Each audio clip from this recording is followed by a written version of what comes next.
Hello and welcome back to ESBR Boxing. Delighted to once again be joined by Danny in preview mode, this time for Chris Eubank Jr. against Kamil Szeremeta on the Riyadh season, Beterbiev Bivol card on Saturday night. Danny, thank you so much for joining me to discuss this fight. As I say, guys, before we get into things, please like, comment, subscribe, and let us know what you think of this fight down below in the comments.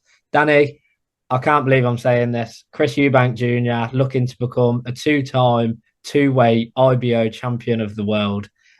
He's fighting Kamil Szeremeta. It is for technically a world title. Again, there's varying opinions on whether it actually classes as a world title or not.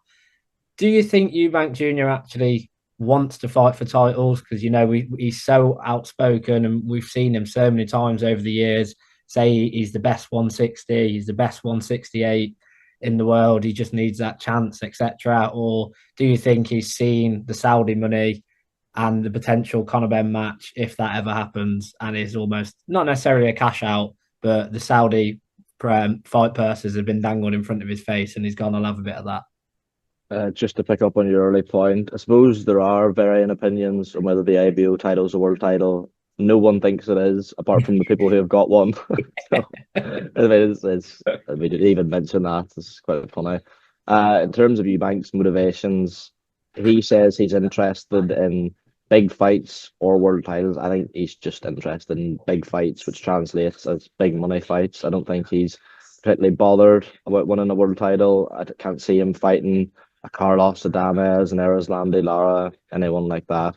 I think he's purely motivated for financial reasons, which there's nothing wrong with. Saw plenty of fighters go down that route.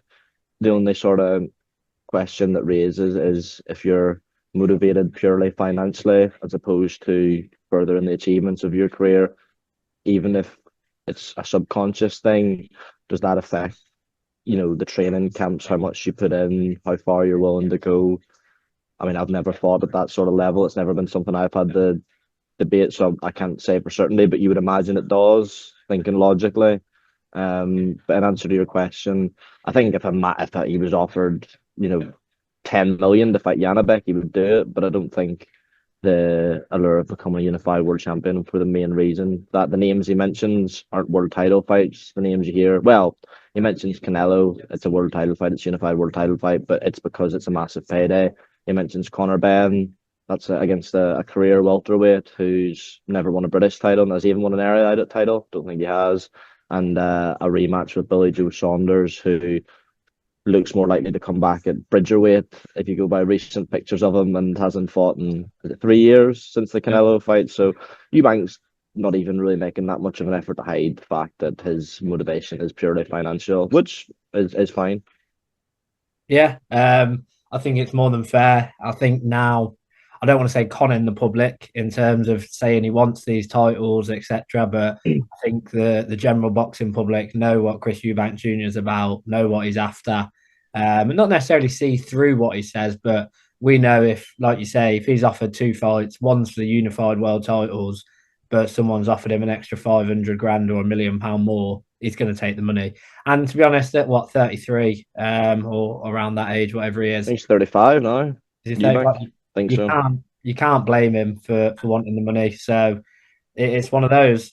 Part of what we both mentioned there does lead me on to the next question. Conor Benn, Chris Eubank. It's almost a 2.0 grudge match, obviously from their dads. It's a case of, do you actually think we will see that fight, and will we see it next year? There's been so many times where it's been mentioned it's not happened, but I maybe foolishly do think we'll see it in the first 4 months of next year. Like all the parties involved seem to be making the right noises about it. I think finally it sounds as if there's going to be a resolution to this whole fiasco between Benn and the British Boxing Board of Control. I think the most likely outcome of that's a backdated ban, which will, even if it's 2 years, will be up as of 3 days ago. So I do think we'll see it. It's the fight that Eubank mentions the most, and if you're Chris Eubank, you'll be very confident of winning that fight, and then you'll be. I actually think he's pretty high up on the list for a Canelo fight. later in that year. So that'd be his plan. Fight Conor Benn. I'll beat him comfortably, and then I've improved my commercial value in a Canelo fight. I think that'll be Eubank's plan. I think we were discussing last night in the chat, where else does Conor Benn go? There's no big fights for him at welterweight. There's only hard fights for him at welterweight that he'd be a massive, massive underdog in. That wouldn't be for a quarter of the money he'd get for Eubank. I think Eddie Hearn's probably ready to cash Ben out, to be honest. So I do think the fight will happen, provided Ben's stuff with the board gets resolved. I think, like you say there, Hearn's probably ready to cash out on him because, like you say, he's not a draw to anyone. Obviously we said in the chat last night as well, he keeps banging on about boot tennis, and let's be honest, it's a complete and utter mismatch. Even when Conor Benn was on the substances, I think it was still a mismatch for me. I just think that fight, it's gone on. It's almost in a sense of, obviously not on the level of it, but when Mayweather Pacquiao, the longer it went on and on and on, when we eventually got to the fight, it just wasn't worth it. And I think with the animosity, it's a grudge match. I think the longer we have to wait for Benn Eubank, as much as we want to see it, it does lose part of that needle. So yeah, definitely agree on that there. Predictions for this fight. I think I can already guess what you're going to say, but Chris Eubank Jr., Kamil Szeremeta, who wins and how? Eubank will win. I wouldn't be surprised if it went the stretch, to be honest. Szeremeta, the only two names of any sort of note on his record are Golovkin and Munguia, stopped in, 4 and 6 rounds or something like that. But Eubank's not as big or as big a puncher as either of them. Being out of the ring for a year, he always says in interviews he can revert to the way he was when he was like fighting Groves and Gildrum and Arthur Abraham. I don't think he can. He's not done it for ages. He seems to be sticking to this more back foot approach. Served him well against Liam Smith, but I just can see him maybe similar being to the Liam Williams fight, hurting Szeremeta early a couple of times, maybe dropping him, but not being willing or able to put the foot down and then post him to a point swim. I think that's probably what I think will happen.